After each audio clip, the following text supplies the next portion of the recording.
First one, man. You know we're gonna get better from here. Do I need to put this on? Yeah, go ahead and put that on, man. And yeah, we pretty much gonna jump into it. We're a little bit behind schedule, so we're gonna jump right into it. So yeah, welcome back to today's show. Today's episode is for people who are tired of motivation and more interested in execution. My guest today is someone a lot of people would describe as a hot mix of high conviction, high standards, and zero filter. Depending on who you ask, they'll compare him to Kanye West, Andy Elliott, Andrew Tate, and Andy Frisella. But today isn't about comparisons or personas. It's about results, responsibility, what actually works when the cameras are off. In this conversation, we're not here to hype ideas. We're here to pressure test them. We're going to talk about discipline when motivation disappears, leadership when it costs you something, and the difference between confidence and delusion. So if you're looking for comfort, this probably isn't the episode for you.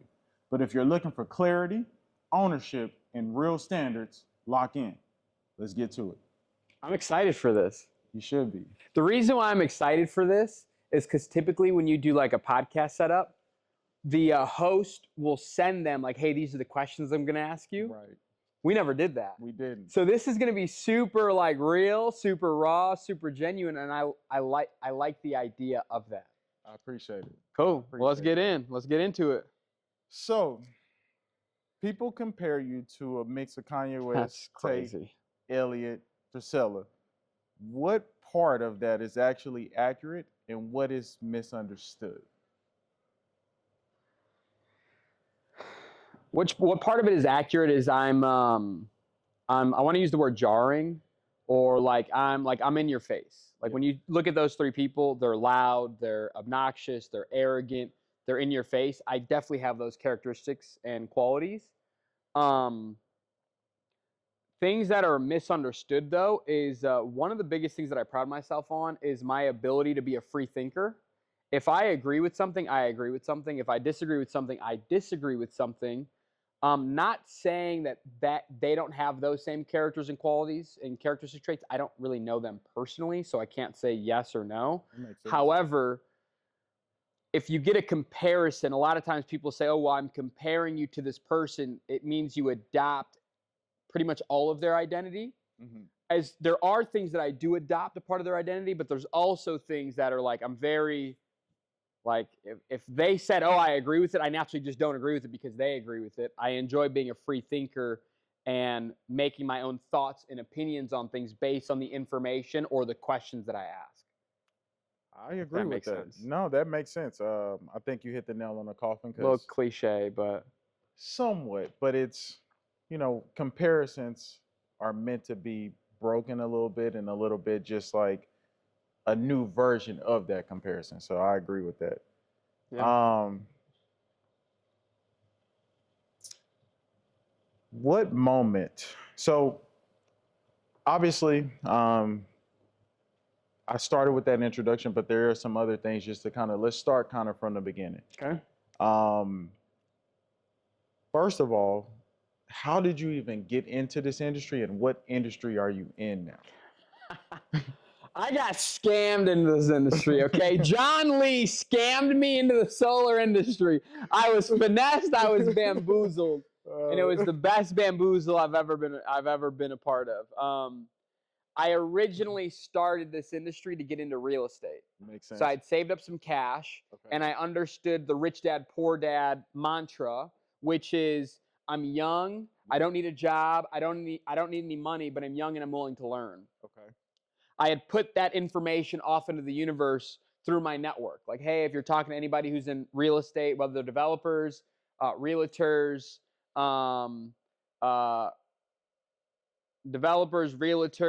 utility scale, whatever, I want to take them out to lunch. Okay.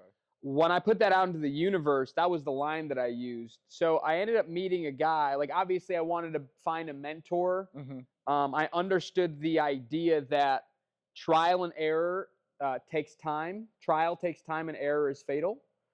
So I knew that I needed a mentor. You can skip a lot of the Fail. wasted time, energy, and effort if you could just find a mentor. Makes sense. And I knew that. Okay. So I was trying to find a mentor in the real estate space who was doing $2 to $5 million a year, because I understood that if I knew the information that they knew, I was going to crush them because of my work ethic. Yeah. So with that being said, I found one Right. who was recruiting me into solar, didn't tell me. His name was Carlos. That wasn't the plan at first. That was not the plan at first, Okay, but okay. it was his plan. It was his wasn't plan. wasn't my plan. Makes sense. Yep. A gentleman named Carlos out of Laredo, Texas, says I do real estate, and he did about Yep. $2 to $5 million a year in revenue. Yep. And everything checked out. He had a 8,500 square foot house. Man. God God rest his soul. he did pass away. Yeah. God rest his soul. Yep. And when I get out there, I ended up waking up, going to the auction. And that following day, John Lee flies in and is like, "Oh, you think you're out here to sell real estate? Nope. You're out here to sell solar." And at the time, dude, I was 21 years old, 22 years old, and show me. Yeah. From Chicago. I'll believe whatever. You can tell me whatever you want. Just show me. Right. And that day, we went and knocked on doors, and I watched him close 3 deals. And at the time, he was saying, average deal paid out like $5,000, and watched him make $15,000 in a day. Obviously, I'm a little naive. I'm a little younger. I'm a little naive. But I watched it. I saw it in real time. Do it. And I got sold. Don't do real estate. You got to spend your own money, and if you don't sell the house, you got to pay the taxes on it and all this stuff. And he sold me on it. Yeah, no, if you knock on doors, it's just your time. It's Makes just your sense. time. And Fucking that's it. 8 years later, 8 knocking years later, We're here. We're here. Yeah. So now, being here, what is here now? I'll tell you what. Being here now, what it means to me, just so everybody knows, we're in the solar space. We're in the in-home service industry space arena, and what here means to me, like where we are in the industry, we're at a point in time where we're building such strong relationships and such a strong network to where we're able to collaborate with anybody. There's a phrase that I started, Okay. which is you're either collabing or you're collapsing. I'll give you credit for that one. I'll definitely give you Look, credit. other people can take credit. Look, you know me, I call it for what it is. Right. I came up with it, and it's 100% true. And where we are is we're at a crossroads where we're not your freedom forevers, but we're passing the threshold of we're not your small EPC. We're going to do 20 to 30 to 40 million dollars in revenue. We're not a little guy. Yeah. We're a big guy, and the banks identified it. The distributors and manufacturers identified it. They probably identified it before we did, because now we've identified it, and you see as we rebuild our whole operations, right. to fulfill it consistently, 200 to 400 installs a month consistently is crazy. So where are we? I truly believe we are your largest solar installer that's not venture capital backed in the state of Texas. That's big. That's big. So for those who don't know, like, Yeah, what that's an accurate EPC statement. is. That's an accurate statement. I agree. I'm thinking that's an accurate statement. So for those who don't know what an EPC is, that side of the business, Yeah. what is that? So an EPC, it's an acronym. I should fucking know the words to it. I forgot. Procurement. I know the last one's procurement. Yes. So Electrical something procurement. I should know this, but I No. don't know it off the top of my head. But what an EPC is they are the controller. All right. I'll make it simple. Yeah. Let's make it simple for the viewers. There was a gold rush at one point in time. Yes. You had a lot of people who are going to the places where the gold rush was, Mm-hmm. and they were going out there, they were buying shovels, and they were going and digging for gold. Literally, we're talking. Legitimately. Okay, yeah. The EPC is the guys who are selling the shovels. Good analogy. You can't fucking sell a solar deal without an EPC. Makes You have to have a sense. master electrician. You have to have a relationship with engineering CAD companies. That's good. They are the people who are selling the shovels. That's what we are. So the mindset, mind you, I've been in sales this whole time. I still have a sales mindset, but the mindset shifting from a sales organization and a sales rep and a sales manager and a sales leader to an installer are night and day. Okay. The difference between a sales organization and an installer, and people could challenge me on this because it's kind of any big business, it is a cash management company. You can be really good at installing solar. You can be really good at pulling permits. You can be really good at finding the best engineering team to do your CADs. If you don't have the right person in the seats to do your not financial backing, but pull the levers in financing, making sure that you can be a successful installer, Right. you will fail. Yeah. You can do everything else I said perfectly. You can install the perfect system, pull the perfect permit, get the perfect CAD, and you will fail miserably at being an installer because you do not have the financial literacy or financial geniusness that goes into it. So is that one of the difference makers between elevating from that small business? 100%. 100%. Having a John Lee in the financing element of the EPC side is hands down the reason why we've been able to pull off what we have. Having that numbers guy who can look at things and say, I understand we have $400,000 in material order that's going out, and I understand we have $700,000 in sales rep commission, and I understand that we have $20,000 in permitting expenses monthly and $40,000, $50,000 in CAD designs monthly. Yeah. You need to have somebody who can strategically move the money around and be organized enough to not only maintain, but to grow. Makes sense. So that's the biggest. It's not this super fast run and gun, sell the deal, get the install, get paid, and we're off to the next one. There's services that go inside of it. There's customer concerns that come inside of it. There's RMAs, which is when a system that gets installed, like whether it's the battery or the inverter, it ends up dying or ends up being faulty. Correct. That have to go into place. And these are real life dollars that are coming out of our account to pay for whether it's material or labor. Makes sense. So, yeah, becoming an installer was a huge, huge shift. No, you definitely huge shift. You definitely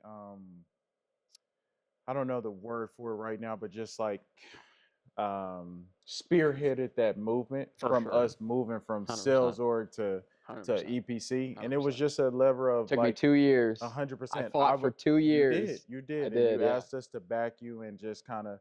So I definitely appreciate that, especially sitting where we're sitting now. Yeah. I don't always get to tell you that, so just right now, I watch you spearhead that movement, and it was two-sided. It was, hey, we're gonna take on the risk now, and that's and that's scary. That is, that's scary, right? But you were like, no, bro, we're capable. We're gonna do it. So it's I don't want to go off topic, but two days ago, Elon Musk gets on and does his Q4 review for 2025, and they're cutting. Just for everybody who knows, I love Tesla. I love them. I've loved them since. I sent Elon Musk an email. He definitely did. Since 2012, I thought it was the most advanced vehicle. I've always loved Tesla. Well, watching them kill off the Model S and the Model X was super heart wrenching. I have 3 Teslas. Model S is in my fleet, and it hurt me. It affected me because I understand the amount of man hours that went into designing the vehicle, maintaining the vehicle, updating the vehicle. Yeah. And at the end of it, because I do believe I'm more optimistic than anything else, is you kind of got to kill off old habits or old things in order to get to that next level. And Tesla's next level is obviously going to be Optimus and Robotaxi. You don't want to make it about Tesla, but I feel like when we became the installer, there was a lot of old, bad, just being transparent, high-paid sales rep mentalities that had to shift. Yeah. And accountability is a huge one. 100%. Because, reps can sell a deal on a $10,000 deal that they can make 10 grand on. Yeah. And that homeowner could call, and they're afraid to pick up the homeowner's calls or their whatever. Right. That shift in mentality is moving into the EPC. 100%. Yeah, dude. With authority comes responsibility. Yeah. And as a sales rep, you don't ever really have to live by that. Right. As an installer, you 100% have to live by that. And I think it's a good like law as a human to live by. But until you mature enough and you come to the spot where you're like, hey, I made a decision. I need to own that decision. Mm-hmm. I didn't have that click until that moment. The EPC, until we were like, all right, yeah. I'm seeing a shift in you because we coach and mentor people and tell them, hey, like we don't want you to just have a sales rep mentality. That's like an aura about everybody. Yeah. Here. So yeah. Well, that actually leads into the next question, which is, what's something about you that doesn't come across online? Nigga, I'm fucking dope, bro. Like, it probably comes across online, but I'm fucking, like... The things that you do behind closed doors. When people, like, genuinely sit down and, like, get to be around my presence, they're like, this motherfucker cares. Yep. He's legitimate. Yep. He'll show up. Yep. He'll pull up to the kids' games. You get fucked up or jumped or whatever, and you call your boy, like... You gonna be there. I'm real as fuck. Yeah. And it's so real that it's people are very not accustomed to it. How I grew up, that's legitimately how I grew up. Like to the point where I see people not turning on their boys, but like doing like weird little side comments to their boys, like it throws me off. Yeah. But that's something that people would really like until you genuinely sit down with me, until you're like, damn, this motherfucker actually cares. He's not just an arrogant person. No. I'm for sure arrogant. No, for it's sure. Not just that. No. There's layers to it. No, dude. I'll tell you what, arrogance. bro. We live in a fucking world where like everything is designed to make you fucking weak. Yep. Everything is designed to make you depressed, I'm glad unmotivated. Yep. Like, bro, I want to be that arrogant person that goes out there and is like, if this is elevating at this capacity, at this level of confidence, at this much certainty is so real and it's in your face. Yeah. And I'm doing it in real time. That's what I do it for. I don't do it. I get zero confidence and zero, like I call it glory. Okay. Like there's no glory in me. Like I'm never gonna be on my deathbed like, yeah, I was the most confident person in the world. I'm happy for that. No, I get glory from being like, I walked up there and told these young men exactly what it was, and I see those little light bulbs go off in their face, and now they know that this level of confidence and this level of execution is real. Yeah, that's what I get glory for, if that makes sense. No, well said. Yeah. And it's the same thing because I get aggressive. I'll get in people's face, and it's never to be like, yeah, I showed them, haha. It's to let them know, like, bro, I get in people's face because I truly believe. There's a phrase. Okay. If you repeat the same thing twice or repeat the same thing over and over, expecting different results, that's the definition of being insane. Absolutely. You know, that's not the actual definition of being insane. That's Einstein's definition of being insane. So I take those same core principles and I apply them to how I want. And I truly believe the definition of love is wanting more for somebody else than they want for themselves. So when I fucking get fired up and I get in people's face and it bothers me, and other people who see me and know me and spend time with me are like, man, Nate's always on my ass. What the fuck? X, Y, and Z. Bro, it's because I genuinely give a fuck. Yeah.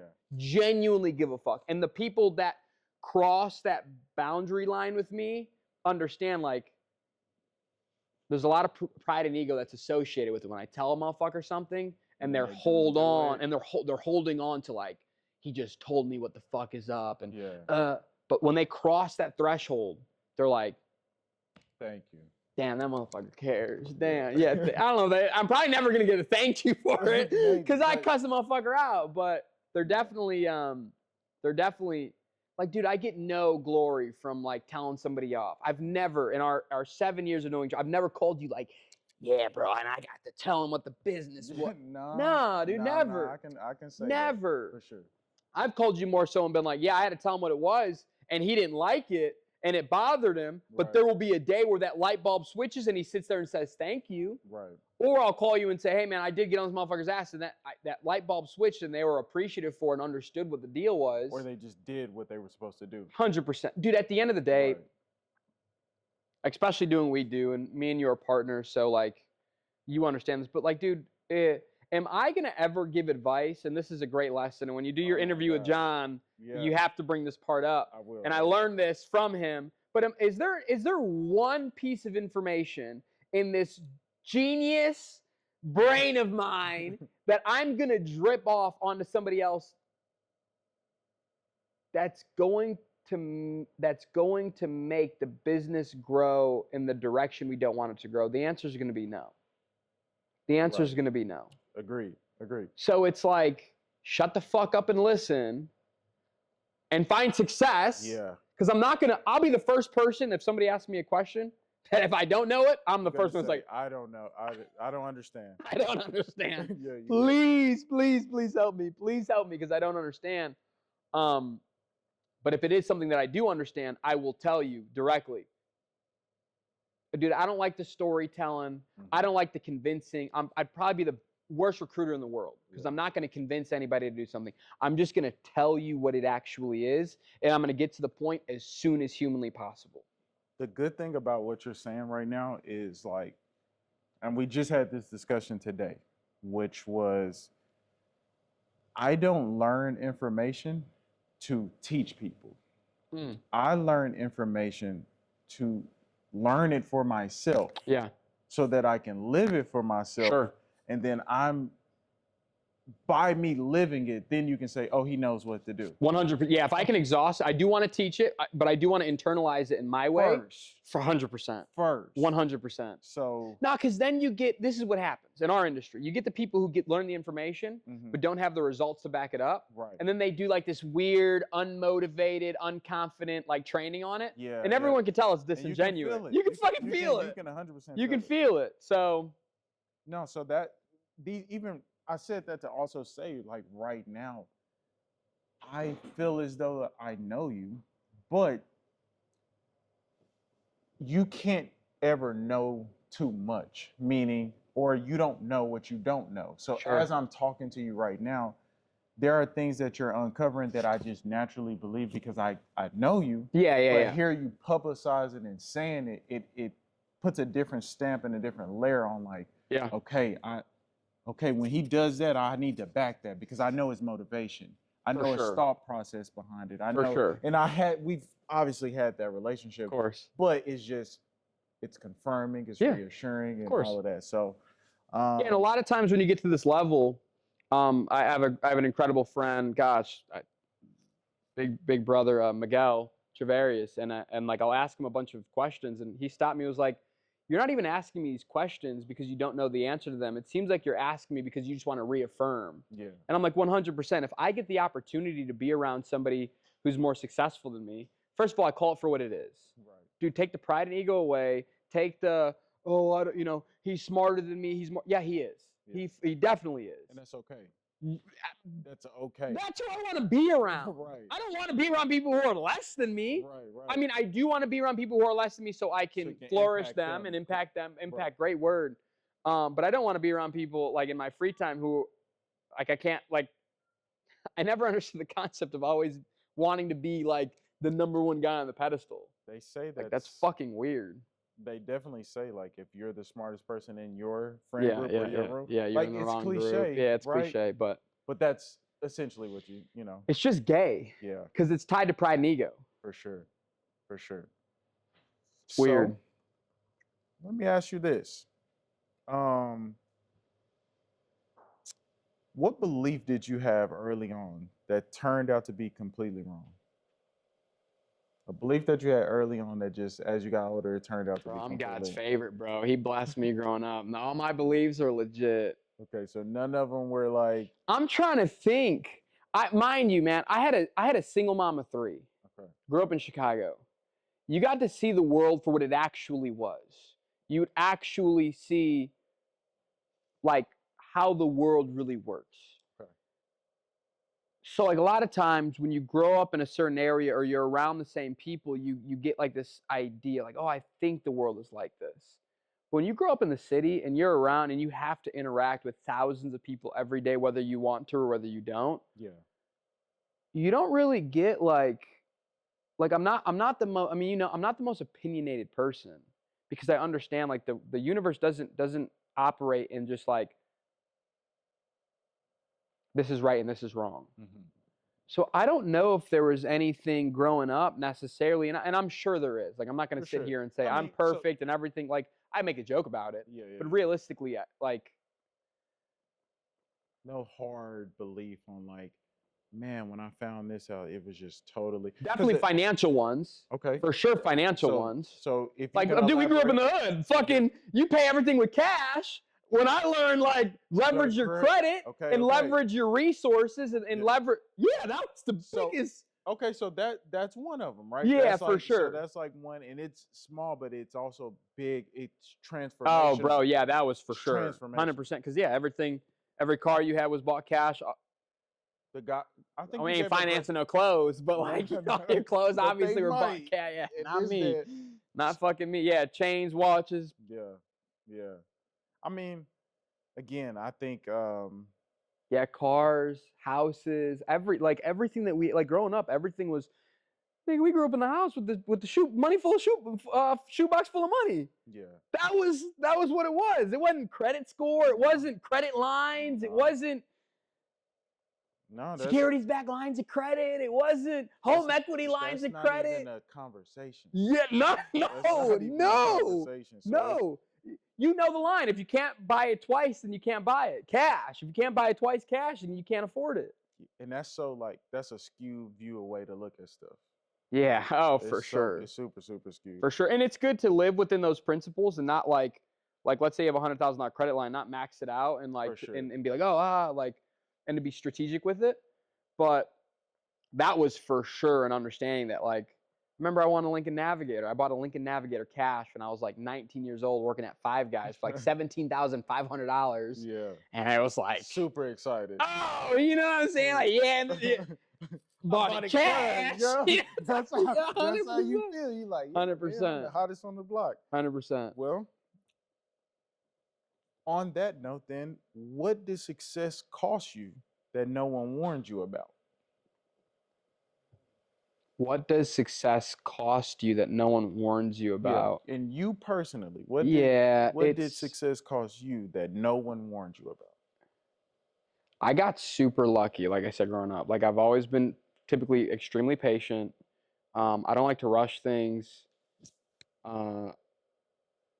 With those with having that, I've always had like a patience mindset. Like just follow a routine, just get in a routine, follow it all day, every day.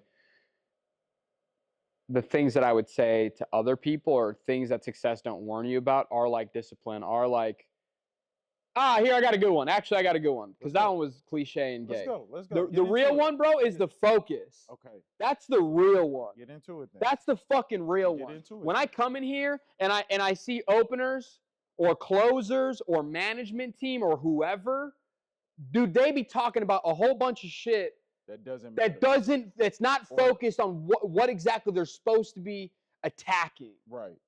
100%. Like if I'm going to go out there and be the coldest opener, it's very simple. I'm going to track my metrics, and it's anything that's a deviant, anything that's who's Playboy Carter's doing this in the media, this joke over here, dude, it's a distraction on what my desired outcome is. For sure.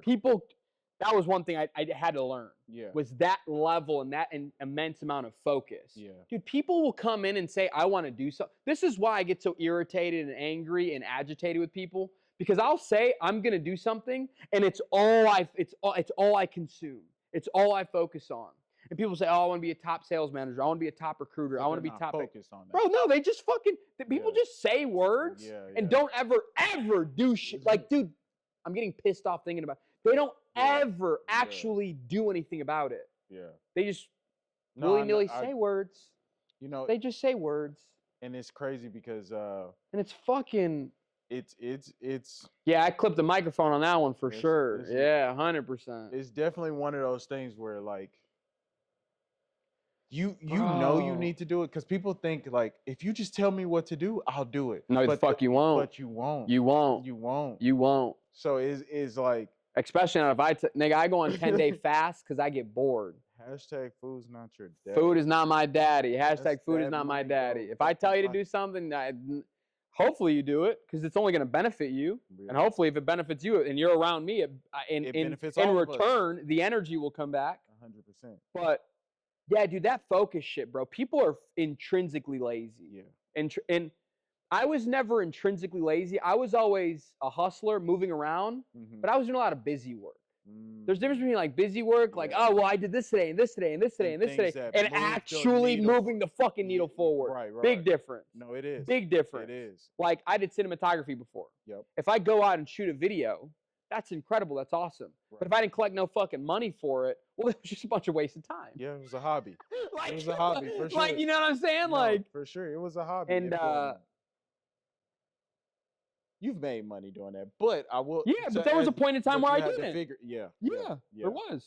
So I bring these things up because again, yeah, we have a dope culture and people get to see you, but they don't ask the right questions to you.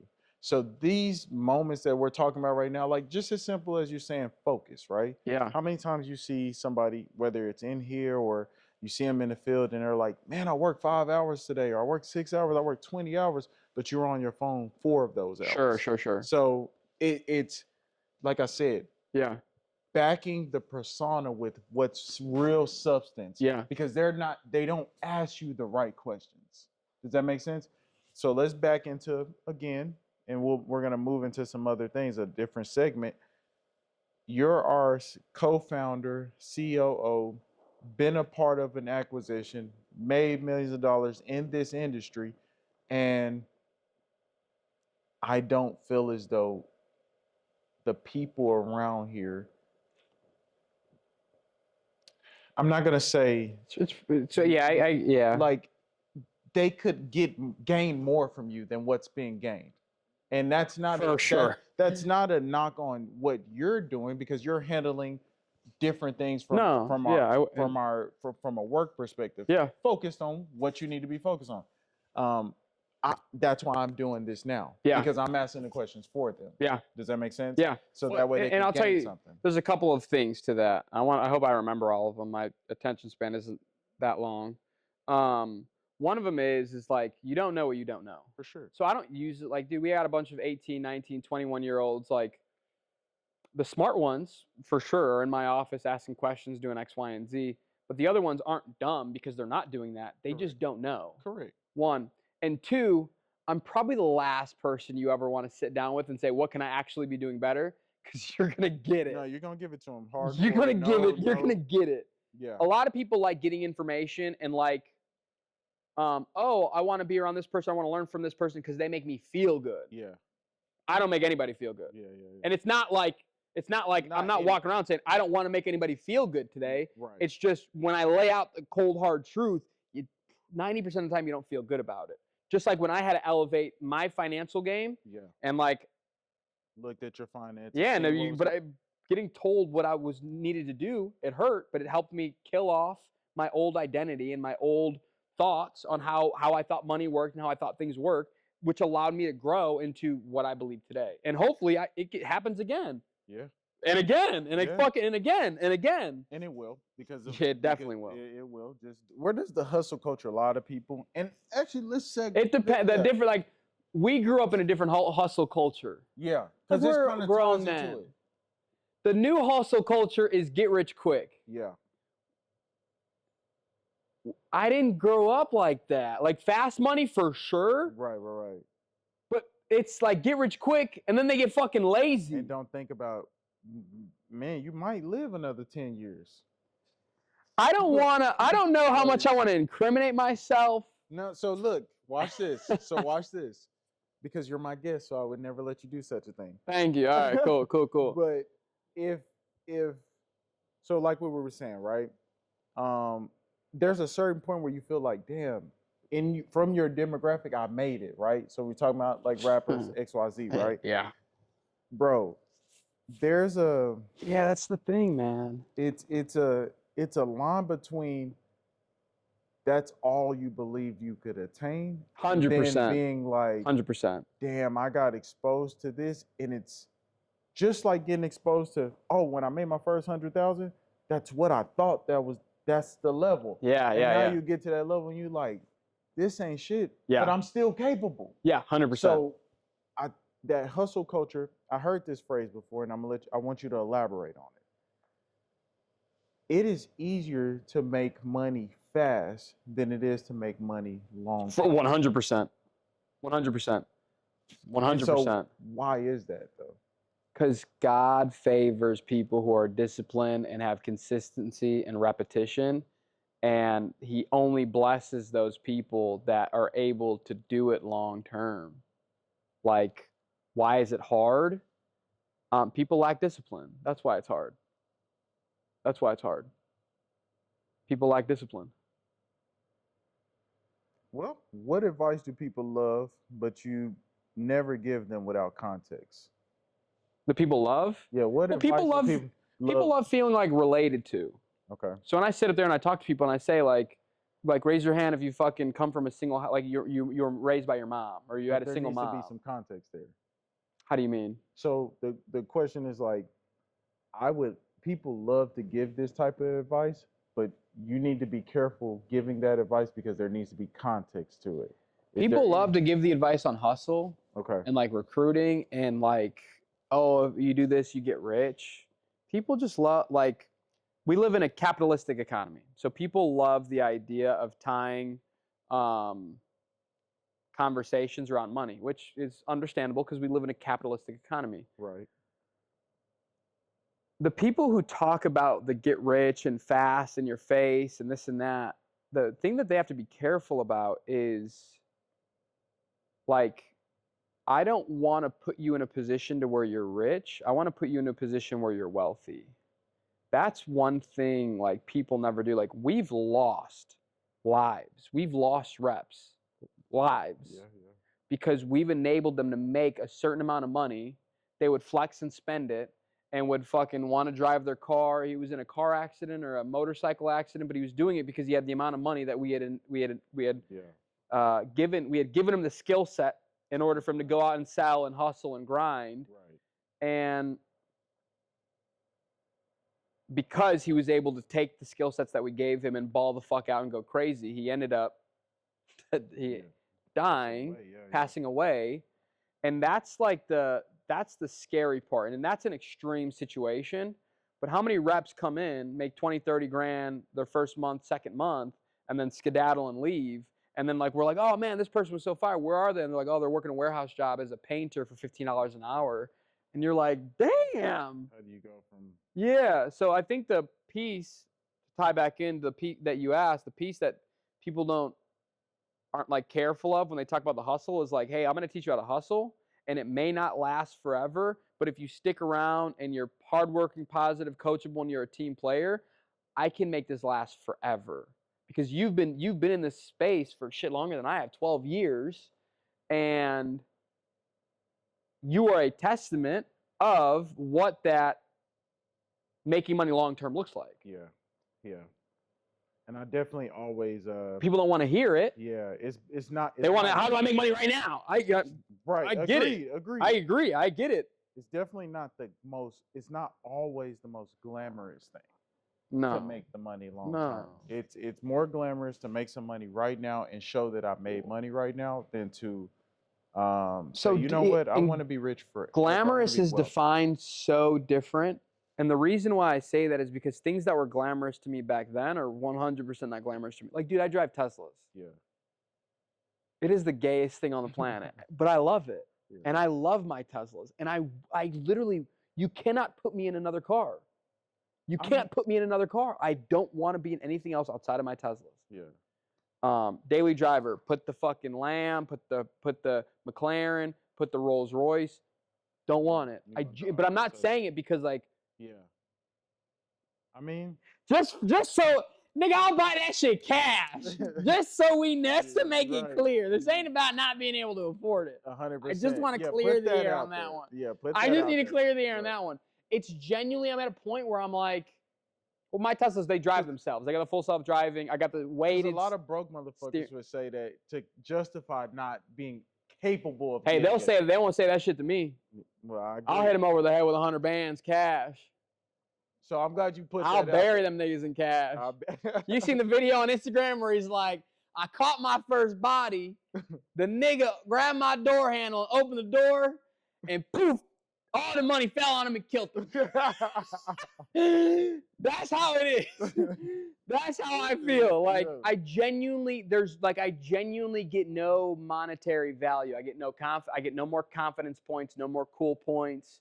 I get no more like in my Tesla versus if you put me in. I mean, I had an R8, which is why I think I also don't live from my hometown, so I don't have to flex on anybody out here. Maybe if we were to ball out or pop out in Chicago, I'd be like, yeah, give me some hard shit. I got to let the niggas know I grew up with it. I got it like that. And I think that's probably what it is for us down here. Yeah, but I have nobody to show off to. This ain't my city. Yeah. So what is, where do confident people sabotage themselves? Confident people sabotage themselves with the idea of like when they believe they're actually confident. Like, that's why a lot of people like the Jeffrey Hazlets of the world and the hero clubs of the world, like of these high peer net worth groups that I'm in, genuinely like me, because when it comes to being with like a young entrepreneur or a young kid who has money, a lot of the time it's like a lot of fake confidence. Makes sense. So dive deeper. It's the fake confidence portrayed as real confidence. Yeah, 100%. 100%. Okay. 100%. Yeah, people get themselves more in trouble by having fake confidence and then running into a motherfucker like me who's like, I will go 10 days, no food, no water, and I will be at the top of the mountain. That's how I rock. That's legitimate. Yeah. When you're going up against somebody like that, like, and who can spot, like, I pierce through the confidence like nobody's business. Like, I can see immediately, like, no, I don't got it like that. Which is, it doesn't make me more confident. It's just true, genuine confidence has to do with, like, truly understanding who you are. Okay. My confidence doesn't come from the chains or the necklaces or the pants or the cars that I drive. I'll tell you where it comes from, dude. I was extremely loved growing up. I'm not going to sit there and say I had the worst growing up ever, because I didn't, dude. I was extremely loved growing up. I'm mixed, half black, half white. Both sides of my family loved me tremendously. Okay. And what that allowed me to do at an extremely young age is it allowed me, whenever somebody would say something about you or like fry your ass or you get cooked, you definitely can't and it hurt, you'd be like, well, I know my mom and brother still love me. I know my grandma's thinking about me right now. I know. And that gave me like a shield around me to never let anything really like impact me. Okay. Which allowed me to never take anything personal. I was so loved growing up that anything anybody ever said to me, it really didn't ever impact me. Like, it never affected me, because I always was able to rely on, like, if I wore the same jeans twice within the same week, I'd be like, my grandma would be okay with it. My grandma would be like, she would love me still, you know? Yeah. And that was what, like, it would be funny and it'd be a joke, but that would affect a lot of people. Yeah. It didn't really affect me because I knew the people who, like, that I needed to care about and that cared about me, I knew how they genuinely felt about me. Makes sense. Dude, I grew up the best way the best way possible. And whether it's family members or friends, a lot of people live in a spot where they're like, I think this person thinks this about me. Dude, with my family, whether it was like in your face, like on my dad's side of the family, it was in your face. Like if you fucked up, it was in your face. On my mom's side of the family, it wasn't in your face, but it wasn't fake. It was just real.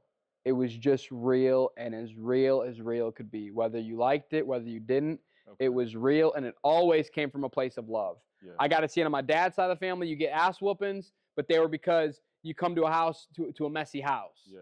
Hey, that principle and that standard and this household is unacceptable. Makes sense. But I'm letting you know these principles, whether you're 8 years old, 9 years old, 10 years old, and you're going to get ass whoopings for these principles now, because when you're an adult, you need to carry these same principles. Yeah. And if anybody goes into my cars or my house, spotless.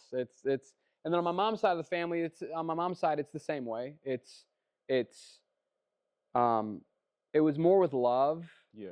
but it like not a different type of love, but it was like they were saying this because they cared. You spoke on it well, because I would say, even for me, it's like I would, and this may be a Dallas thing, but I know my dad was kind of like, he would talk the most shit to me, the most, and a lot of it was sports based, but a lot of it was just you come in like, bro, pick up your goddamn feet, like you moving, why are you moving like that? And That's good. It instilled in me, like, and he used to always say, like, I'm talking to you like this, so that way if somebody else talks to you like this, it doesn't hurt as bad, because at least you know I'm talking to you like this and I love you. 100%. But when everybody else talks to you like that, it shouldn't phase you. And I'm going to go back to the confidence thing, but I do want to tap on this. Yeah. I'm not making an excuse for black people or any raising black kids or having a black child. And watching the fucking, first of all, there's more eyes on you than there is anybody else. For sure. And the feet dragging and the fucking sloppy shit is more noticed on you than it is anybody else. 100%. And I'm not even because you're black. Let's call it for what it is. With that being said, the fact that your dad gave you that level of discipline, and people, oh my, like, dude, when you're raising black kids, it's just different. And parents know. I would love to say black parents know. I had a white mom, bro. I got pulled over. She saw me get pulled over, bro. She knew what time it was. She understood that cop was going to look at me. And I'm not making excuses. This is not a pity party for anybody who's black, bro. I promise you. But my mom understood that white cop was going to look at me. I didn't even understand it. In the moment. My mom knew. My white mom knew that white cop was going to look at me differently being a black kid than a white kid. So good thing that your dad had that. But going back to the confidence thing, that allowed me to have real, genuine confidence. Makes sense. Like, and you were able to fuck up, and if you fucked up, you got an ass whooping out of love, or you got like a, dude, my grandma was so good with words. My grandma used to read all the time, and she was so good with words, which in turn meant my mom was really good with words. Like the whole side of the family was really good with words. And I would do, like, let's say I fucked up. My grandma would say, you know what, Nate? I understand this, and I'm not going to judge you for that, but when you did that, I want you to know that actually hurt me as a person. It doesn't just affect and hurt you, it hurts me as well, because I don't want to see you doing those things, and I think highly of you. And, shit like that, like, it's not like they're mad or they judge you. It's when they're disappointed, it hurts more. 100%, 100%. Yeah. So it let me know that, like, these are my outcomes. I'm going to get my ass whooped. But it's out of love, or I'm going to get talked to, and I'm going to let them. But it was never like, I was never judged. I never felt judged. So I always felt this level of, like, I can be who I am, and people are going to be real and honest with me based on how far I push the boundary. That's the confidence. And that's the confidence. Like, and it's, I mean, you see it, and people who don't know me, you come around me, you'll feel it. Like, that's the confidence for sure. Yeah. And that's what allows me, like, and when you have that, that's what allows me to go in the meetings and say something super asinine or super off the wall and not be afraid of, like, oh, I wonder if everyone's judging me for saying something stupid. Like, I'd rather be a fool in the moment than a fool forever. But if I don't get something off my chest, or if I don't ask the question, then that means I'm not getting the information, which means that I'm relying on other people to give me the information. And I'd rather not do that. I'd rather have the confidence in myself to say a calculated question and look retarded in the moment than anything else. And that's I think, like, a big confidence thing. Like, I like that. A lot of people don't want to look dumb. I have no problem at any point in time looking absolutely retarded, ever. No pride, no ego. Like, I want to know. If I want to know, I want to know. And if I sound retarded for wanting to know, well, then it is what it is. So we'll wrap up. I got one more question, and then we're gonna wrap up with something. This last question is, again, like, we deal with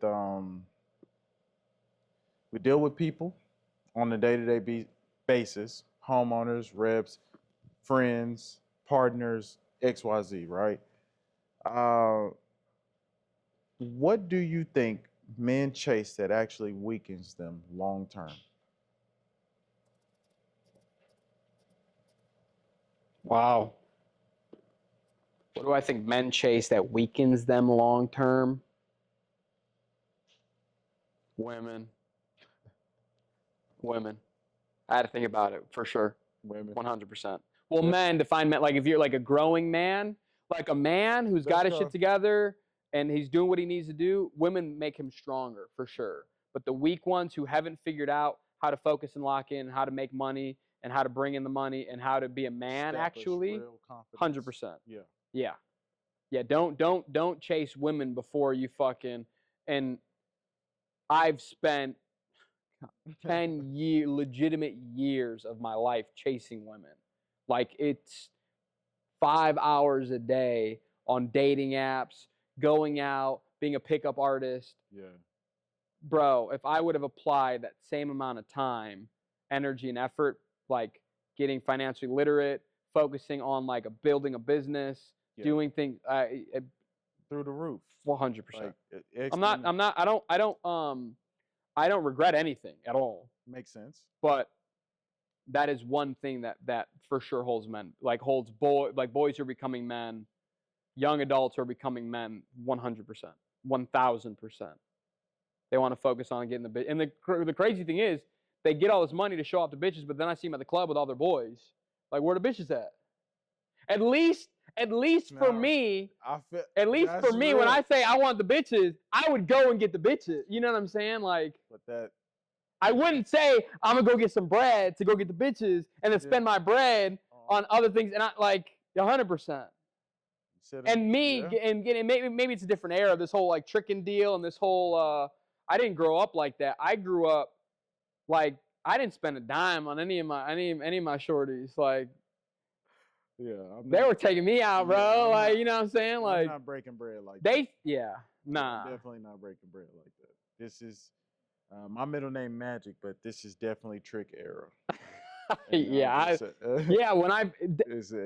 is not. Chicago wasn't. It wasn't a thing. It's really when I came out here, I was like, wait a minute, like, I don't think you can't just say like ask a girl on a date and I'm like. not gonna put that on our city. No, okay, all right. Let me shut the fuck up before I get myself in trouble. Yeah, I ain't gonna put that on our city. It's a nationwide pandemic.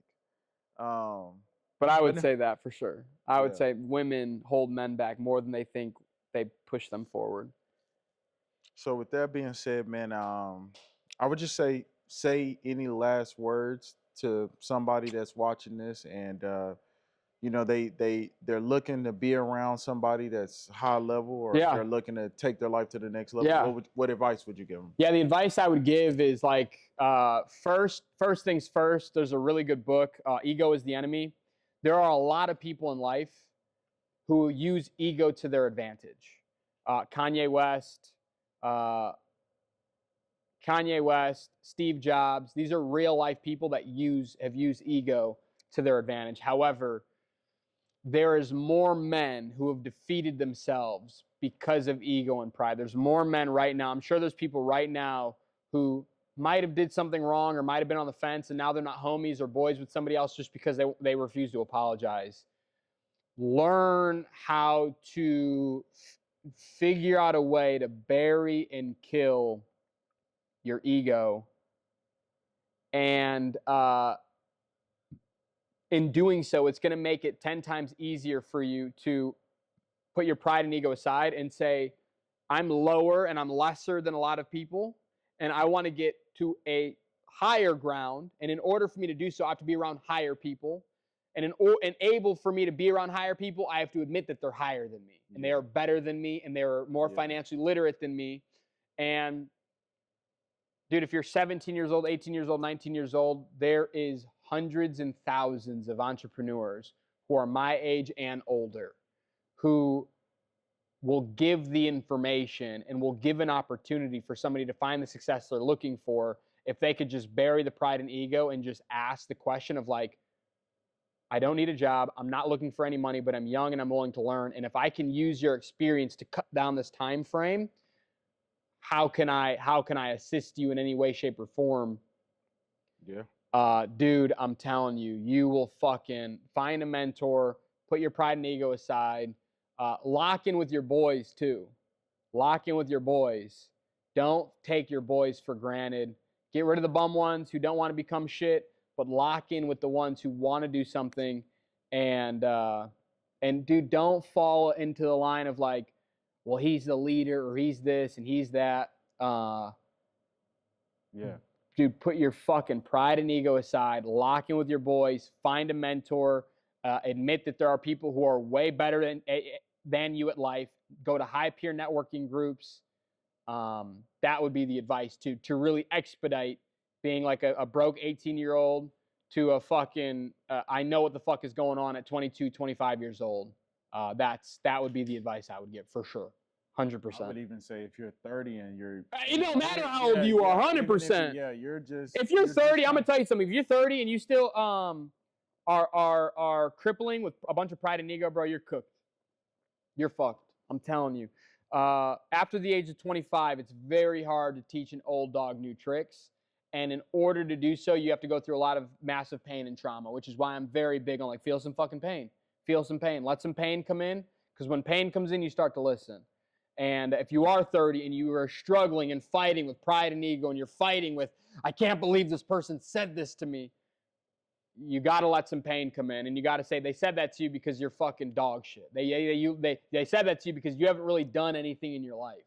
Yeah. And let the pain come in, because once you realize that and you let the pain come in, you'll start to listen. And when you start to listen, it allows you to learn. And once you're able to learn, that's how you're able to get to the next level. No pun intended, but a great way to close it out. Hey. That's it. So with that being said, man, I hope this information takes you to the next level, and we'll be back for more. Come on. Come on. Come on. Yeah, that was good. That's right. Yeah, clap that shit up. Let's get it, man. I got a meeting I got to jump into. For sure. I'm on point, bro.